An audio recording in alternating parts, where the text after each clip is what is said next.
Welcome to Wolfgang Video. Today I wanted to talk about Back to the Future in honor of the 40-year anniversary. Now, to me, I think Back to the Future is seriously a perfect film. Everything about it, from the costume design, the acting, the soundtrack, and not just the music compositions by Alan Silvestri, but just the songs by Huey Lewis as well.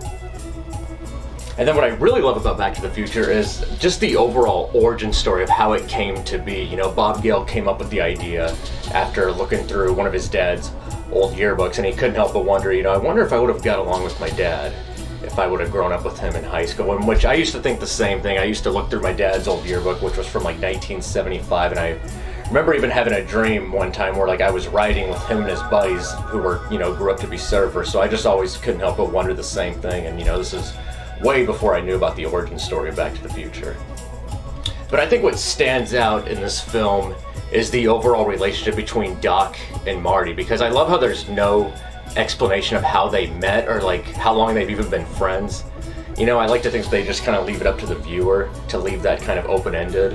One of my silly theories is that it almost seems to me like Doc might be Marty's drug dealer. Maybe that's how they became friends, because I feel like Marty, there's just so many times in this movie where he just kind of seems like he's almost borderline out of it, or like he's super stoned. Especially when he first gets to Hill Valley and he's walking around and it dawns on him that, it's not a dream. He's back in time in 1955. But when he goes into Lou's Cafe, he still has that notion that he thinks it's 1985, ordering a tab drink or a Pepsi free. But yeah, when he's walking around Hill Valley, it just seems like he's hungover and he's just kind of wait, where did I order my food again? What the fuck am I doing? Maybe I shouldn't have gotten stoned before picking up my food order, but it's the only thing to get rid of my nausea and get my appetite up. Not that I ever do that when I'm hungover. Okay, maybe I do a little bit sometimes, depending on how bad the hangover is. Alright, now that I'm done having that mental breakdown. And I gotta hand it to Marty, I feel like every single outfit he wears in this movie, which I guess there's only 2 or 3, every single one of them is just crushing beyond belief, especially that orange vest. I dig a good vest. I mean, I'm surprised he doesn't start a new civil war. His outfit's crushing so hard. And then yeah, in the beginning, it's kind of heartbreaking to see how much of a dick Biff is to his dad. But it seems to a degree, Biff just secretly wants to be friends with George. And Biff is probably just having a hard time, coming out of the closet, which, I guess maybe in 1985 it was more frowned upon. So yeah, most avid viewers of this film, or people that aren't even probably fans of the film in general, probably are aware of the fact that Eric Stoltz was originally supposed to play Marty McFly. And I don't know if there's still clips on YouTube of it, but I remember watching them several years ago, 10 plus years ago, and this movie would have not been the same with Eric Stoltz. I can see why they got rid of him. He just had this tone to his acting where it was just, he made the film just too serious. And I mean, to a degree, yeah, it's definitely a serious film, but I feel like Michael J. Fox just brings this really cool element of comedy to it without really trying so hard to do so. And some people might say that Eric Stoltz, him not getting this role kind of ruined his career, but I mean, he went on to do many other films, and I mean, he plays one of my personal favorite characters in Pulp Fiction as Lance the drug dealer. Least favorite character in Pulp Fiction, definitely John Travolta. His character in that film is the biggest piece of shit of all time, and I was happy when he died. But yeah, one of my favorite things about Marty in this film is I don't know, to me it seems like Marty has an old soul that. And that could be very well why he vibes so well with Doc, and I love that he never snaps at Strickland for talking bad about his dad or to him. I mean, if that would have been me, dude, I would have cussed that bald piece of shit out and got expelled and, probably ruined my life. A couple of my favorite scenes from this movie is definitely, I love when Marty eats lunch with his dad in the cafeteria, and then he's like, what are you writing? And he says something he tells him that he's writing science fiction stories, and at this point, Marty is just blown away by the fact that his dad had any hobby at all. Because one of the parts in this movie that always connected with me is the part where Doc says to me, he's like, they're your parents, you must know them. What are their common interests? What do they like to do together?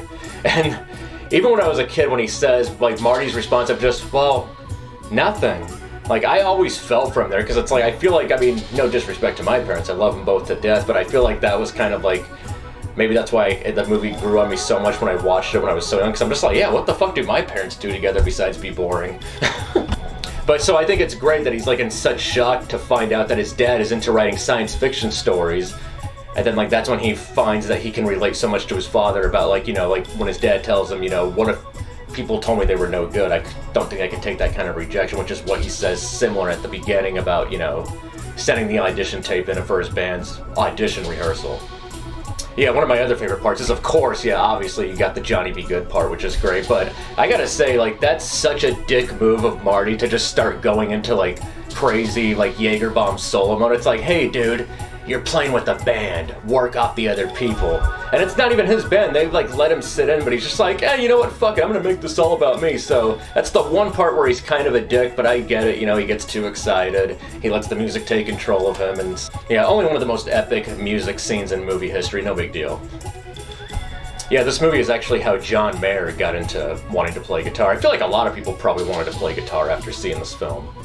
Now, as far as I know, I'm pretty sure Michael J. Fox did actually do all the guitar playing, but I don't remember who it was that dubbed his singing or did the singing for him.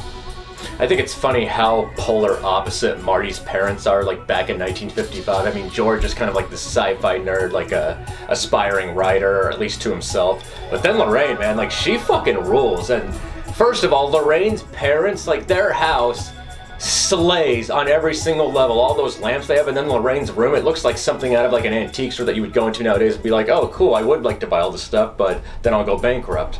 And then yeah, Lorraine is just crushing it in general. I mean, like when the part where they're sitting in Marty's car, I guess it's Doc's car and he's borrowing it.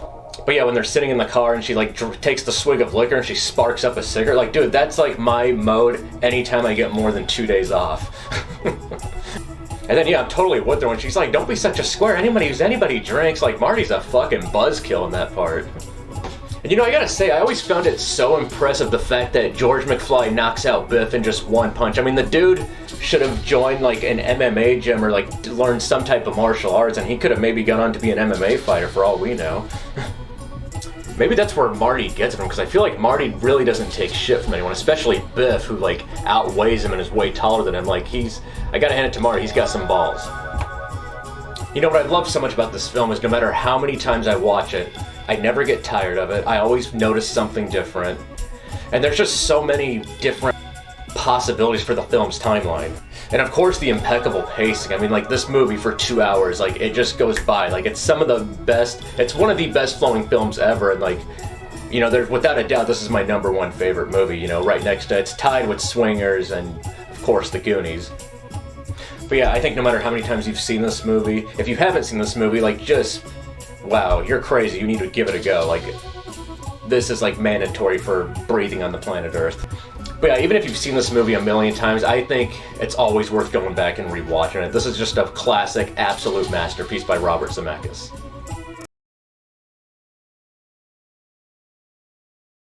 Practical jokes for one evening. Good night, future boy. No, wait, Doc.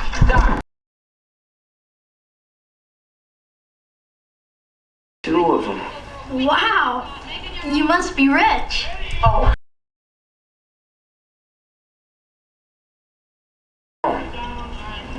Oh.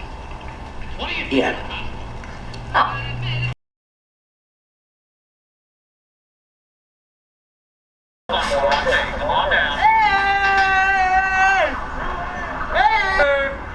Hey!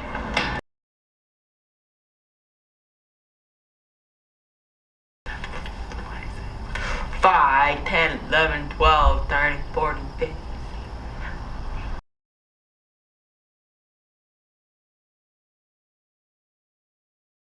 So? It ain't nothing to us. The kid's dead, so it ain't nothing to him neither. I mean, who gives a shit if they ever find him? I don't. The train must have hit him. Big fucking deal. We'd all.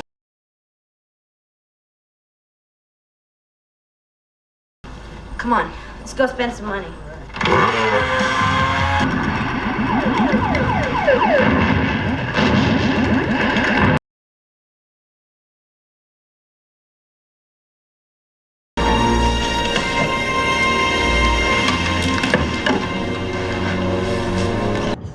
I shouldn't be driving right now. I've been drinking all fucking day, but that's okay.